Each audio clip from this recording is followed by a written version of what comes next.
25 जुलाई गुरुवार को भारतीय मजदूर संघ के प्रदेश अध्यक्ष एवं महामंत्री के नेतृत्व में भारतीय मजदूर संघ के पदाधिकारियों ने मंत्री प्रहलाद पटेल से भेंट कर की चर्चा और सौंपा ज्ञापन। ट्रेड यूनियन ने मंत्री जी के सामने अपनी लंबित समस्याओं को रखा और मंत्री जी ने बड़े आदर भाव से उनकी समस्याओं को न केवल सुना अपितु उनकी समस्याओं के निराकरण के लिए तत्काल कदम उठाने के लिए पदाधिकारियों को निर्देश भी दिए। भारतीय मजदूर संघ के प्रतिनिधिमंडल से चर्चा के उपरांत पत्रकारों से चर्चा करते हुए मंत्री पटेल ने कहा कि मजदूर से ईमानदार कोई दूसरा व्यक्ति नहीं है, इसलिए मजदूरों के स्वास्थ्य की चिंता, कौशल विकास की चिंता और उनके बच्चों की शिक्षा की चिंता करने का काम मोदी की केंद्र सरकार और प्रदेश की सरकार ने किया है।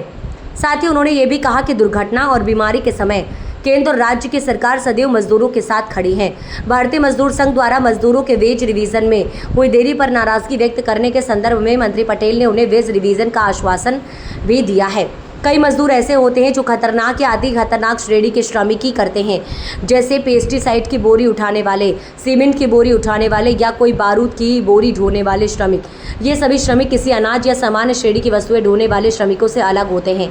ऐसे में दोनों प्रकार के श्रमिकों को मिलने वाला एक जैसा देय कैसे हो सकता है। मंत्री जी ने प्रवासी एवं अप्रवासी राज्य स्तरीय श्रमिकों के लिए भी उनके बाहर जाने या किसी अन्य प्रदेश से मध्य प्रदेश आने वाले श्रमिकों के लिए रजिस्ट्रेशन सेवा के बारे में भी निर्देश दिए। उनसे श्रमिकों को बहुत मदद मिलेगी जो बाहर प्रवास के दौरान किसी मुसीबत में पड़ जाते हैं। उन्होंने कहा कि जैसे भारत सरकार का ई श्रम कार्ड होता है, वैसे मध्य प्रदेश सरकार में भी ऐसे कार्ड लाने का प्रयास करेगी, जिससे प्रवासी या अप्रवासी श्रमिकों की पहचान की जा सके। आज आप मंत्री जी, आज आपकी ट्रेड यूनियन को लेकर ऐसी क्या वार्तालाप हुई जो उनके लिए फायदा? भारतीय मजदूर संघ के 70 वर्ष होने वाले हैं, उसका प्रवेश हो गया। जब मैं उस आयोजन में गया था तो मेरा अतीत गौरवान्वित हो रहा था। एक ऐसा राष्ट्रवादी संगठन जिसने इतने कम समय में सिर्फ देश में ही नहीं दुनिया में अपना मुकाम हासिल किया है। तभी ये तय हुआ था कि आज उन सबके साथ बैठोगे। मुद्दा बड़ा साफ था। मैंने वेज रिवीजन का फैसला किया था और उसमें टेक्सटाइल्स के लोग कोर्ट गए और उन्होंने उसमें स्टे लिया। तो वेज रिवीजन तो भिन्न भिन्न क्षेत्रों में है, उसका एक सेगमेंट है टेक्सटाइल।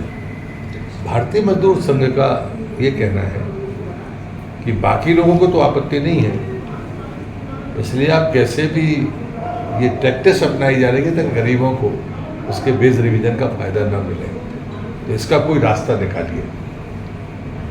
और एक अच्छा सुझाव भी है और मेरे मन में भी ये बात थी कि टेक्सटाइल्स के लोगों ने पहले भी शायद कभी ऐसी कोशिश की है।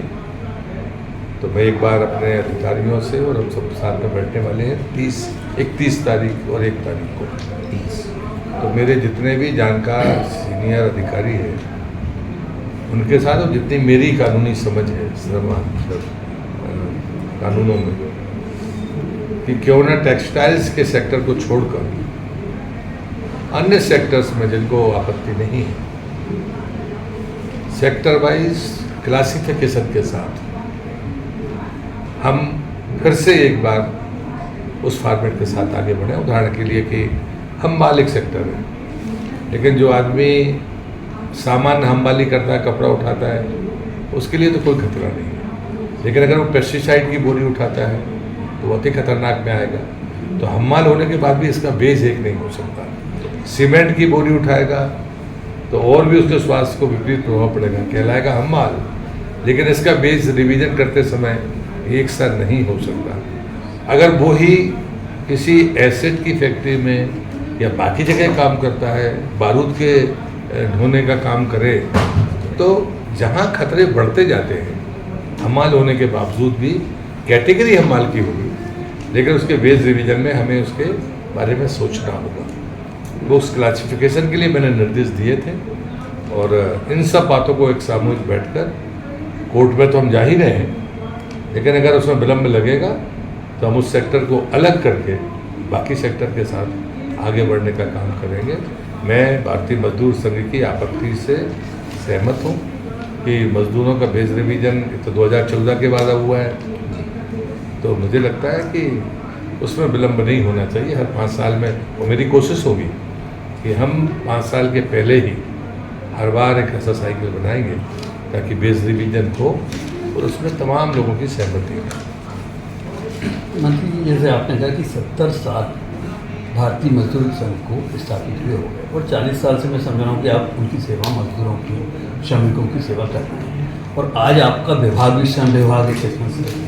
तो उन मजदूरों के लिए आप क्या ऐसी योजनाएं लग्जरी बनाएंगे जिससे कि उन मजदूरों का परिवार और वो मजदूर एक अच्छा फील कर सकें? मुझे लगता है कि मजदूर से ज़्यादा ईमानदार कोई दूसरा व्यक्ति नहीं होता। यदि मैंने असंगठित क्षेत्र के मजदूरों में देश में काम किया है, अगर वो 2 रुपये देने का तय करता है या साल में 1 दिन की मजदूरी देने का तय करता है, तो जितनी ईमानदारी से वो कंट्रीब्यूट करता है कोई और नहीं करता। इसलिए उसके स्वास्थ्य की चिंता करना, उसके कौशल विकास की चिंता करना, उसके बच्चों की शिक्षा की चिंता करना और उनके कौशल विकास की चिंता करना, ये सारे के सारे भारत की जो सरकार है मोदी जी की, उसने बहुत बड़े काम किए। जो काम कभी 2014 के पहले नहीं हुए, ये इस मामले में मैं दावे के साथ कर सकता हूँ। उस समय मैं असंगठित क्षेत्र के मजदूरों का काम देख रहा था।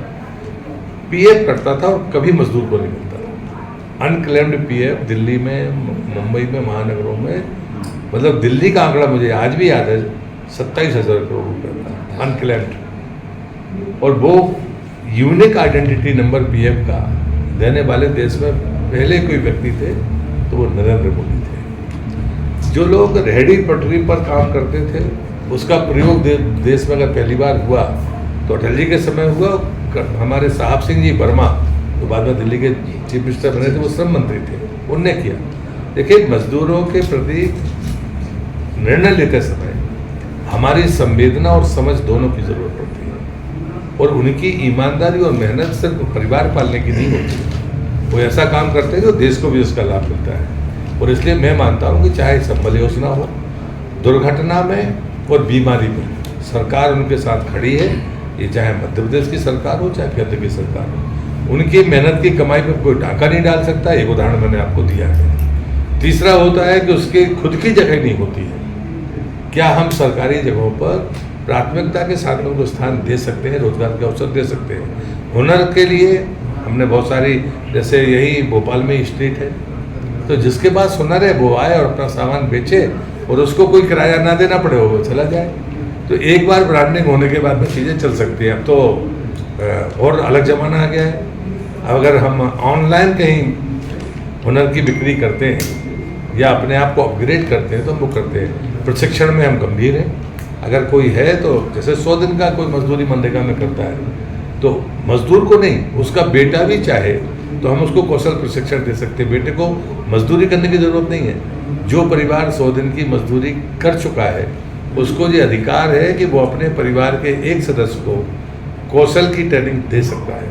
अब जो लोगों को पता ही नहीं है, लेकिन तो मतलब मजदूरी करने वाले ही करेगा, ऐसा दिमाग में रहता होगा। ऐसा बिल्कुल नहीं है। जिसने 100 दिन की मजदूरी की